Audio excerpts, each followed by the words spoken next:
Welcome to the Fit Firm Coaching Podcast, the podcast where we explore different topics on fitness and wellness to help you be a better you. Now let's get started with your host, Taylor.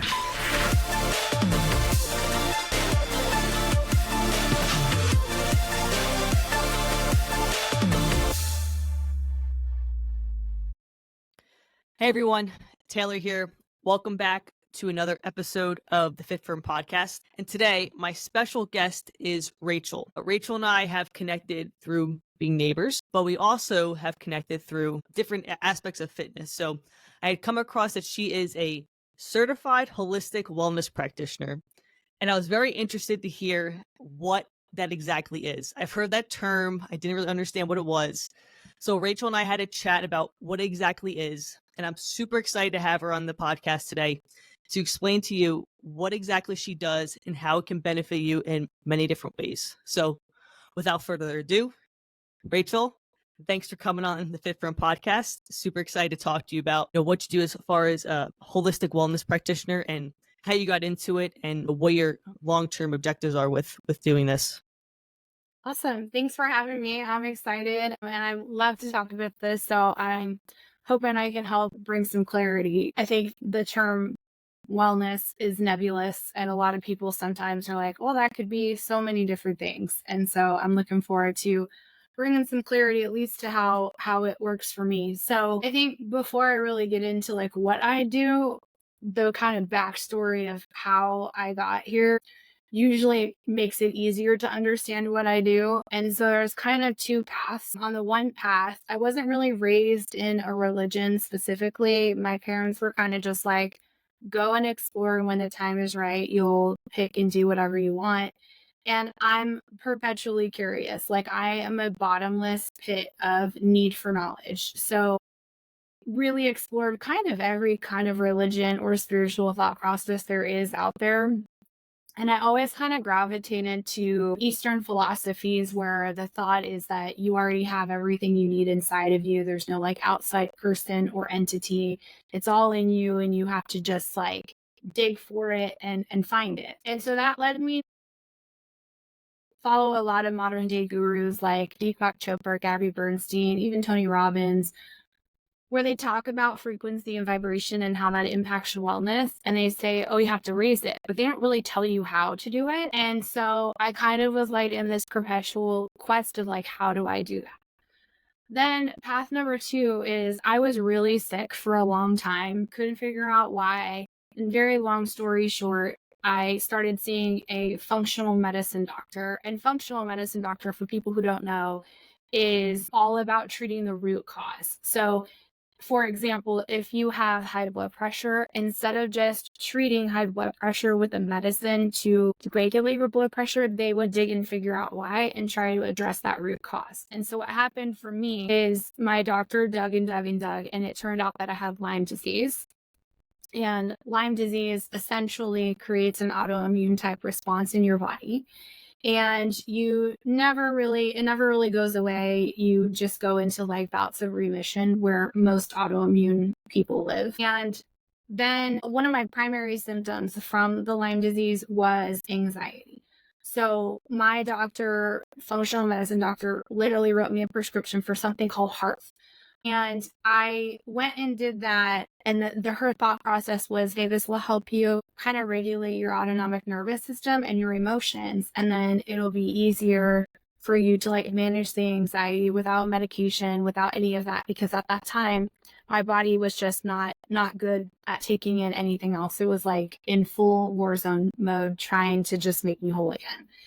So I learned how to do Hearth. And essentially that's where the two paths converge, because then I learned, oh, this is how you actually raise your frequency. It is a real thing. There is real science behind it. And a lot of people in the fitness industry are really familiar with the term heart rate variability and how that can impact your overall health.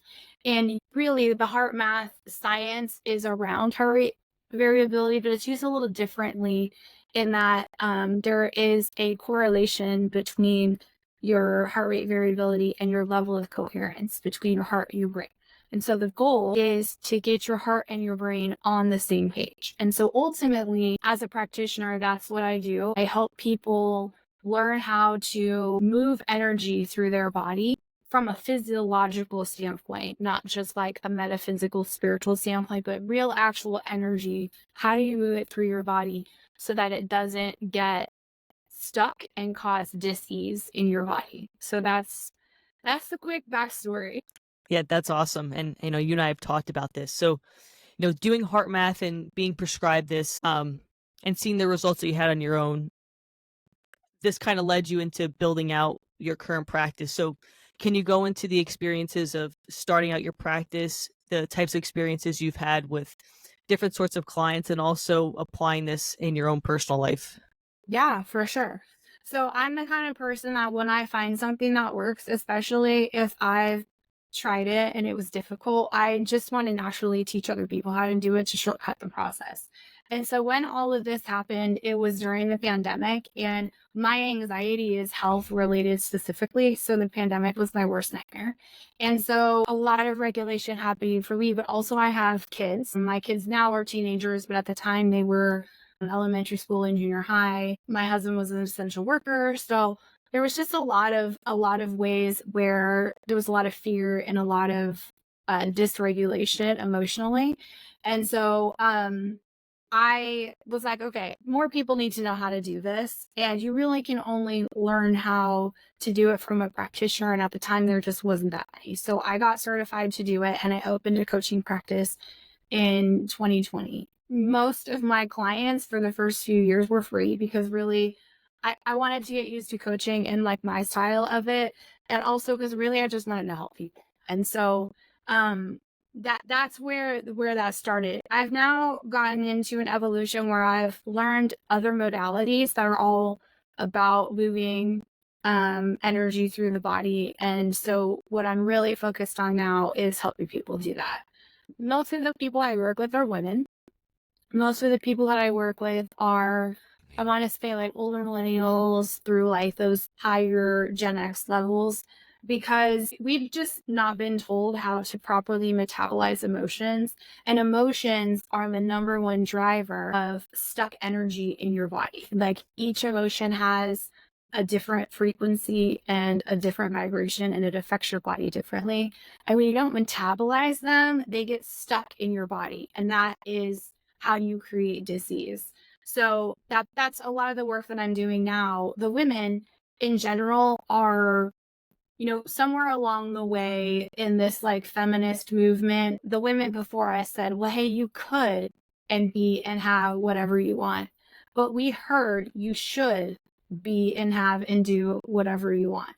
And so that has led to us killing ourselves, trying to be all the things for all the people, have all the things, and show that, no matter what, we can do all the things. And that just has really put so much pressure on women specifically to like just white knuckle it and figure it out. And like, no matter how you feel, dress up and show up for your kids, your family, your work, your community, whoever needs you. And I think we've all reached this point of we're intensely burnt out. And that has your autonomic nervous system on all the time. And so it is critical to regulate the autonomic nervous system so your energy, your body, everything can work the way that it's supposed to work. And you don't get that stuckness in the flow of how your physiology is supposed to work. Gotcha. Yeah. I mean, you and I had talked about some of the issues I've been dealing with as far as stress, and, trying manual talk therapy is great, but there's obviously more layers to it. And this is something that, to the audience, if you're struggling with anxiety, have so much going on, this is something you should definitely look into and do your research on and see if it's something that can work for you. So with the clients that you've worked with, do you have an example of like an individual who's had a really tough time? They've come in to do this holistic wellness and have seen some amazing results from? Yeah, I have a few. I think one of my best examples, she actually lives in the UK, and she had, when she came to me, she was really trying to get over something super traumatic that happened to her. And then consistently had just, life events that were also traumatic that happened to her. And so she, there were points where she couldn't get through the day without crying. There were points where she just didn't trust herself. She had no idea how to be in a relationship, not only with just a partner, but like her family. She struggled with friends. She struggled. And so we worked together for quite a while. And what's great is that now she is running her own practice as a counselor. She's helping people in the UK, and she was able to really shift her life around and take the pain that happened to her and use it as medicine to get better instead of bitter. I have a lot of examples like that, and that's probably the biggest. What's cool is that when you tap into this physiology and you learn how to regulate it, it doesn't take very long. Like talk therapy is great. And, I'm not knocking therapists. I think there is a place for it. But, as a trainer and somebody who focuses on fitness, that somebody can know what they're supposed to do with the macros and do the right workouts and have all of that knowledge. And even if they implement it and they get some results, often that is temporary because they haven't dealt with the emotional stuff underneath it. And the same is true of your physiology, no matter what area, whether it's your physical wellness, if it's your spiritual wellness, no matter what it is, if you don't deal with the emotions, then the rest of it, I don't want to say it's pointless because, it's good to be physically fit and to have all of that, but the results aren't going to last. They're not going to stick until you focus on your whole being, and the emotions drive so much of that in your physiology. And so much of it is automated responses that if you don't intentionally and proactively work to learn how to regulate that, then you're just stuck in the same life cycles, in the same patterns, in the same thought process, and you can never escape and kind of move up the ladder to the next step. Yeah, it sounds like the definition of insanity by Einstein, doing the same things over and over and expecting different results. And I actually just wrote a news article about that today for my newsletter. So it makes sense that we get stuck in these cycles of trying to do the same thing, but we're not tapping into the other side. The physical side is always easy to fix, but the mental side is where it becomes a bit of a challenge. Some of the mainstream ways of dealing with it are not the best routes to take. Yeah. So let's talk a little bit about, since you're a practitioner, how do you apply this in your own day-to-day life? And also, I know you have a career outside of this, so how do you apply it there as well? Yeah. So, being a holistic wellness practitioner is a passion project. And so it is not at this moment in time my full-time job. So I have, just to give you a level set of like the things that I'm balancing, and I'm not saying this to be braggy, but to be like, I'm just like you, right? So I have 2 kids that are teenagers, one of which just recently started driving. They love to not just step on my nerves, but like tap dance on them, which is a very teenage thing to do, right? I have a spouse, we've been together for a long time, and I love him, but also when you're married, they poke the bear. And then I have the day job. I'm trying to build this business as well because I really just want to help people. And then you have all the friends, family, community, all of that. There's just a lot all day long. I feel like people need my attention or need things from me. And so heart math specifically, I have a very intentional practice that I do during the day. And there's a bunch of different kinds of techniques that you can do. And you never need to know them all. I mean, obviously I do because I'm a certified trainer, but in the morning time before my feet ever even hit the floor, I do a technique called heart lock-in. And that is really like the part of my practice that's just for me. And 3 to 5 minutes, typically I do it. It doesn't take a long time. And essentially that is where I set intentions, where I kind of set a shield around my energy field to try to like protect it from people who have yucky energy. And then I just really try to love on myself because we spend so much time, especially women, really like, I wish I was skinnier. I wish my hair was different.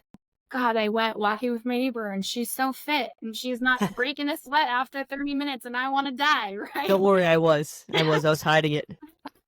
There's so many times where we're just really hard on ourselves. So I try intentionally to do that. So that's the beginning of the day. And then all day long, I'm task switching and kind of wearing different hats between mom and insurance person and risk manager and holistic wellness practitioner. And so whenever I'm going to meet with someone, I try to intentionally take just 30 seconds to ground and refocus and recreate that connection between my heart and my brain so that I'm coming from a place of not activated, of not triggered. I'm coming from a place of coherence and trying to really step into a situation as my best self with my best energy. And then at night, sometimes if during the day, if I have a struggle, like I have a problem that I can't wrap my brain around, then I'll do freeze frame, or there's another technique called heart mapping. And that is essentially, both of those techniques are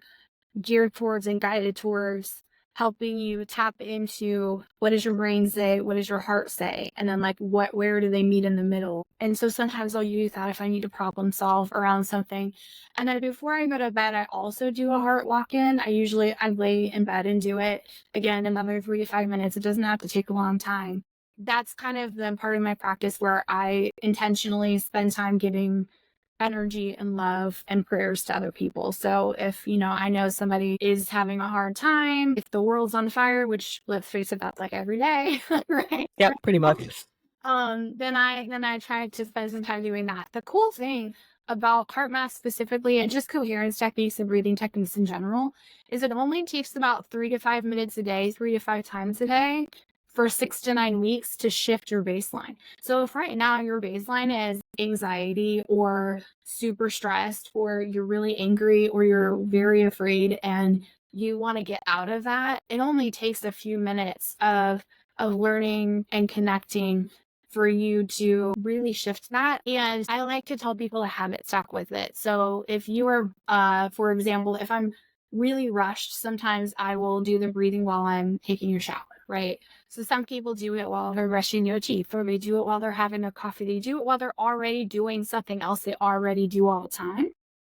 So it doesn't take 20 or 30 minutes out of your day. That was the hardest part for me with like Deepak Chopra and some of these other guys. They're like, you should grow all your own food. You should make everything organic and by hand. You should meditate an hour a day. And if you think you don't have time, you should meditate for 3 hours a day.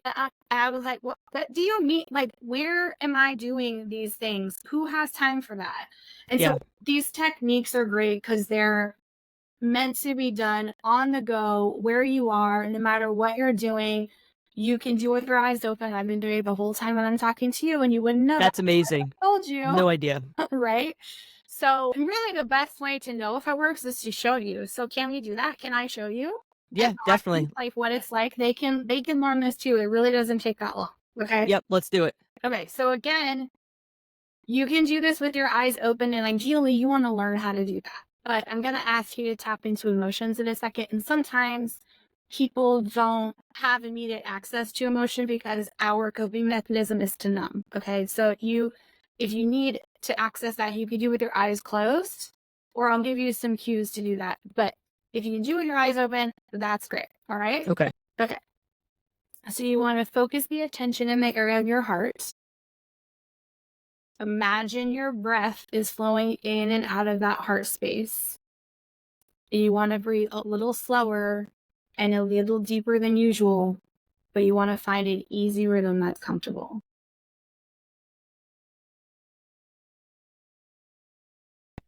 Okay.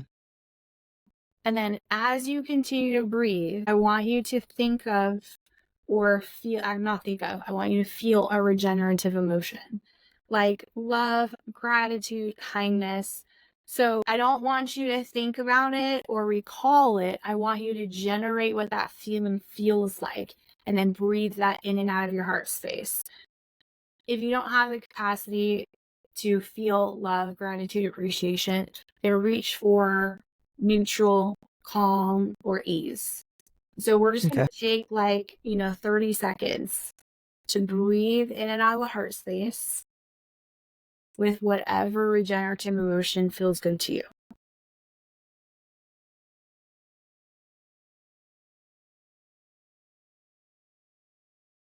Going to be calming for me. Mm-hmm.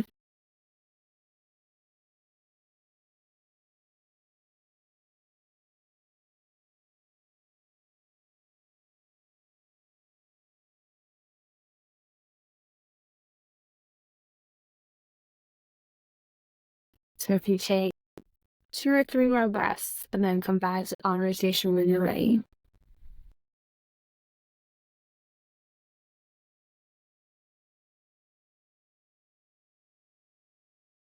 I do feel like, I don't know if this is the appropriate term, but like sensation in my like arms, like almost like not a numbing, but tingling almost. Definitely more relaxed. We jumped on the call.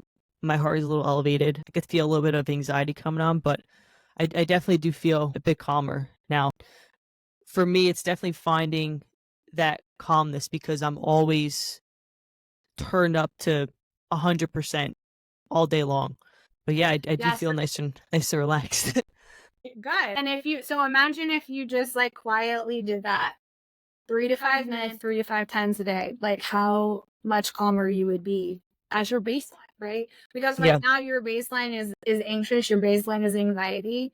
And so it's hard for you to reach for those really like yummy emotions like love, gratitude, because it's like a big leap, right? But if you continue to do it, then you're going to raise that baseline away from the anxiety to where now it's not such a hard thing. And the cool thing is that this works whether you really want it to or not. Like there's scientific proof that energy flows in your body where you put your attention, right? So that's why I would tell you put your attention on your heart space, because the heart, anything that creates an electrical impulse creates a magnetic field. And we can prove that the heart is the most powerful creator of electrical impulses, and that magnetic field that it creates is about 3 feet outside your body, all the way around. Wow.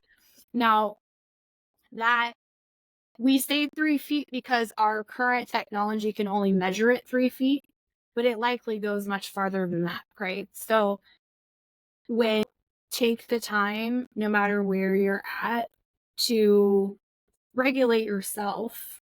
What's cool is that humans are, and animals actually, are hardwired and designed to resonate with the highest frequency in the room. So what happens is this becomes your superpower. So not only, right? So not only can you regulate you can regulate anyone else no matter where you're at, right? So I know you have little dogs that can be sometimes wild.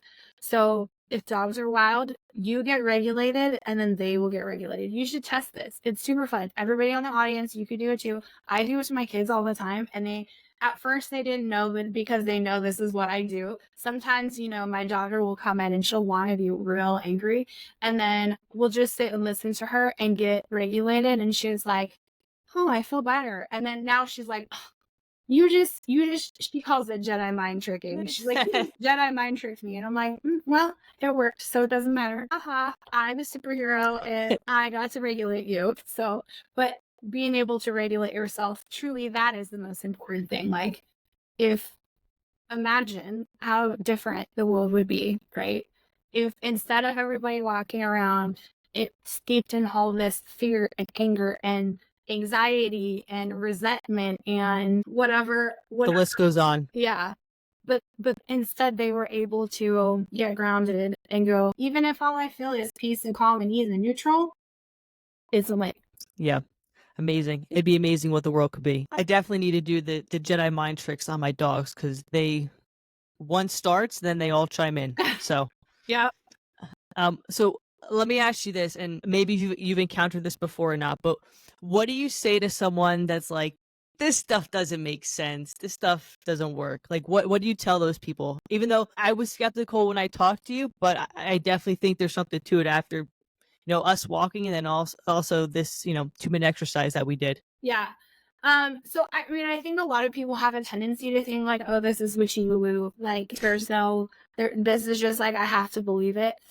There's actually a ton of science around this. So if you go to heartmath.org, that's the research arm of HeartMath. They've been doing research into coherence and frequency and energy for over 30 years. And they have peer-reviewed published studies that back this, and not just them, right? There's so many folks where the whole biofeedback industry, right? There's so much science behind it. So I can understand how people would think like, yeah, I don't know that this is going to work.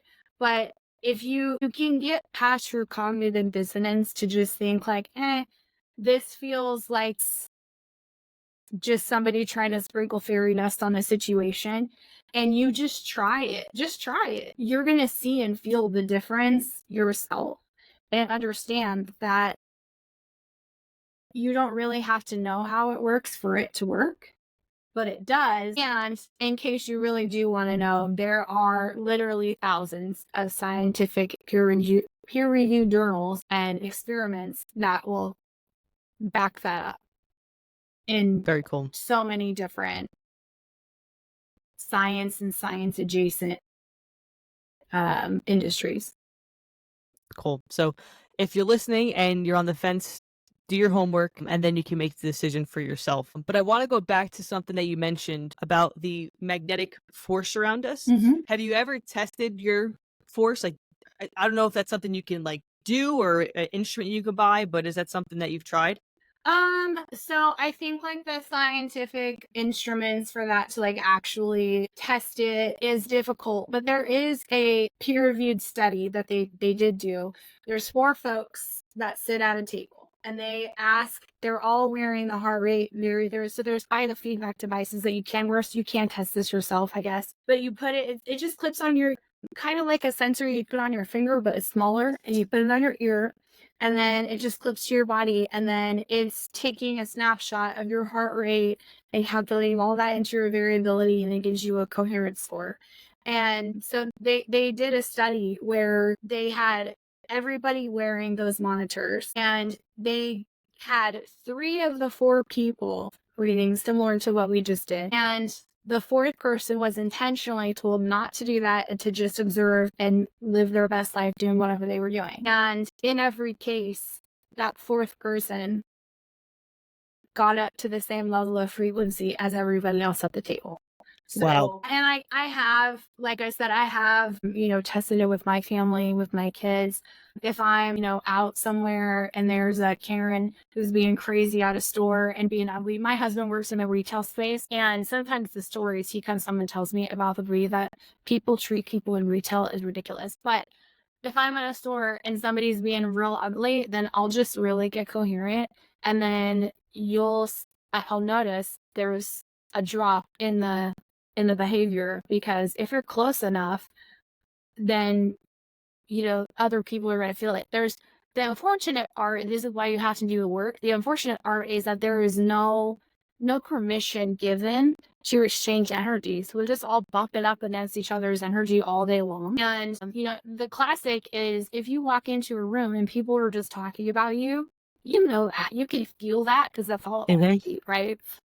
On the flip side, if you walk into like a party and everybody's like, yeah, this is awesome, and you can feel that energy too, right? Like, one of my favorite examples is, I'm a big VGK hockey fan. And the year that we won the Stanley Cup, it was the last home game, and there was a girl who, I was in about 10 rows off the glass, and she turned around and she'd lock eyes with people, and then she'd go like this, like, we're going to do the wave. And when she did that, probably 10 different people in the section we were sitting in. And then she turned to the next section and she did the same thing over and over again. And so the first time we do the wave, and it doesn't go anywhere. And then the second time we do the way the next section goes. And then she does it again, and then it gets halfway around the bowl. And then she does it again, and it goes all the way around the bowl. And then she does it one more time, and now the whole stadium, right, 3 or 4 times around, up and down, T-Mobile Fortress, they call it. And that seats 20,000 people. and it was packed because it was the last home game and we were in the, so close to playoffs. So Mhm. one person who decided this is going to be my energy parlayed her force field into 20 other people doing what she wanted to do because it was good energy and everybody was on the same page, right? So you can test it. Am I going to be able to scientifically publish an article that says this is how you do it? No. But if you play with it enough, you're going to see that you're able to calm situations, modulate them up or down based on how you are behaving. And other people don't really have a choice as to whether or not that's going to happen to them. Now, the flip side of that, the reason why you need to make sure that you're always doing your own work is because if you're in a vulnerable space, you don't want somebody else coming and making you even worse, right? Yep. And in this, when you create that baseline level of coherence that's high and it's strong, and that's that force field around you, then when people's energy bumps up against yours, it'll bounce off you like Teflon. But when it's weak, it sticks to you like Velcro. So then you're in a place where you're like, is this my energy or is it someone like what is happening here? Why am I feeling anxious because this other person was anxious and came into me? I was in a great mood and then they brought their anxiety to me and now it's stuck to me, right? Or anger or whatever that looks like.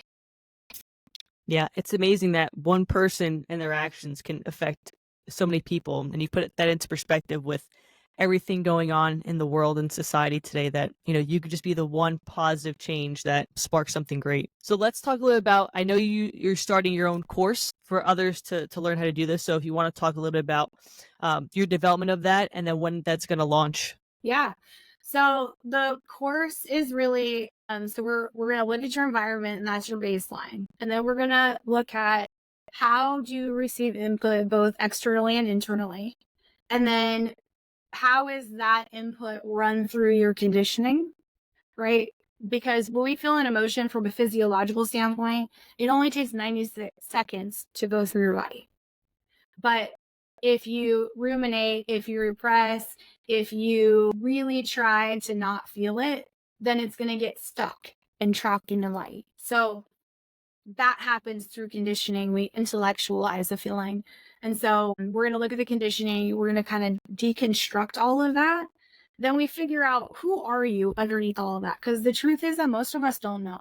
Like if you take away the conditioning of your family, the conditioning of your school, your time in school, the conditioning of society, and the conditioning of like your work environment, who you really don't know who you are under all of that. So we get to there and then we're going to learn how to modulate your frequency using different things. So for example, I am a big music person. If I am in a mood, the best way to make me come out of that mood and to shift my frequency is to put music on.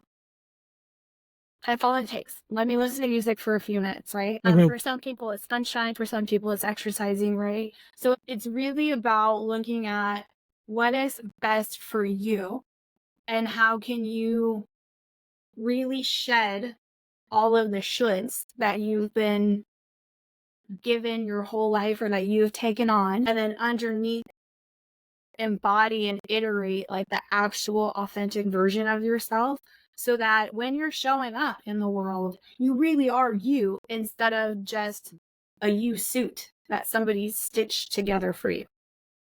Makes sense. Yeah. Yeah, we deal with a lot of shoulds. I have plenty of them that I probably need to get rid of. So Yeah. So the course to answer this question for you is launching August 12th. So just gosh, I guess today is the second, so 10 days. In 10 Yeah. days, it's launching and there will be a couple of different options. If you want to do a self-paced version of that, you can do that.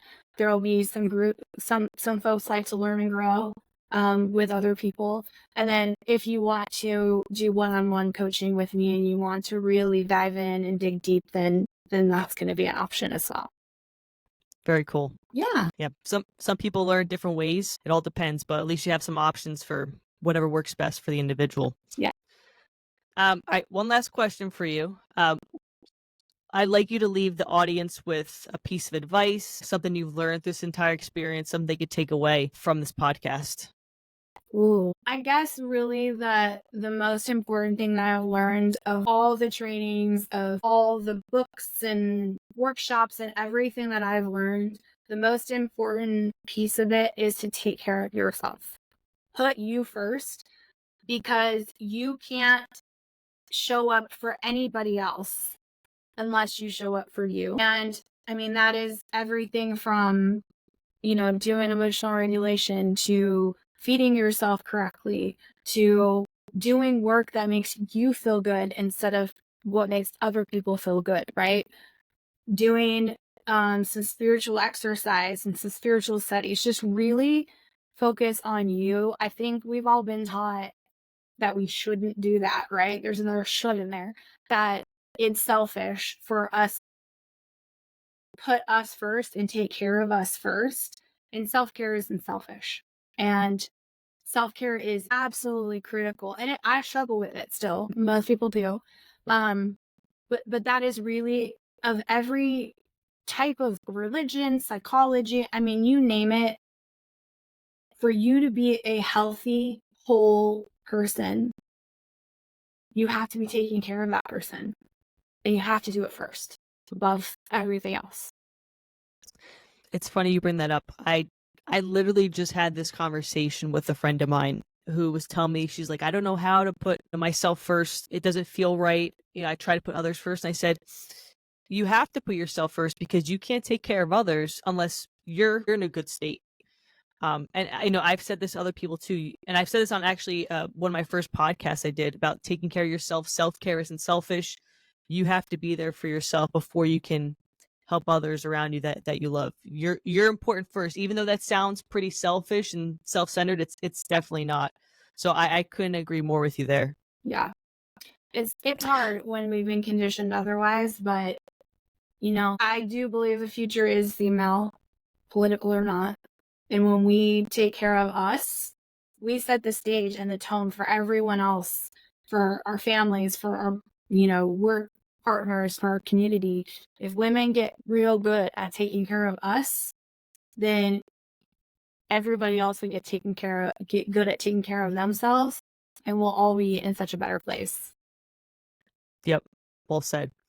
Last thing, how can listeners find you, find your course, social media handles? Yeah. So the easiest thing to do is go to chasing-frequency.com. Then you can link to all the socials and find me everywhere else. But it's chasing-frequency.com. Great. And for the listeners, I'll have this in the podcast notes along on the YouTube channel as well. Rachael, I really appreciate you jumping on this podcast with me. It was super great to talk to you about holistic wellness, something new for me too, which I think there's a lot of potential for me to incorporate into my daily life. And I hope the same for the listeners, but looking forward to see expand your course and see where it takes you. Thank you so much. And thank you so much for having me. I enjoy being able to talk about this and just bring awareness to a situation that I think is critical to all of us. So thank you so much for the platform, for sharing it with me. And I'm excited to go on more walks around the neighborhood with you. Yep, absolutely. Anytime you let me know, I'll be there. Awesome. Thank you. All right. Take care. Thank you. Okay. Bye. See you.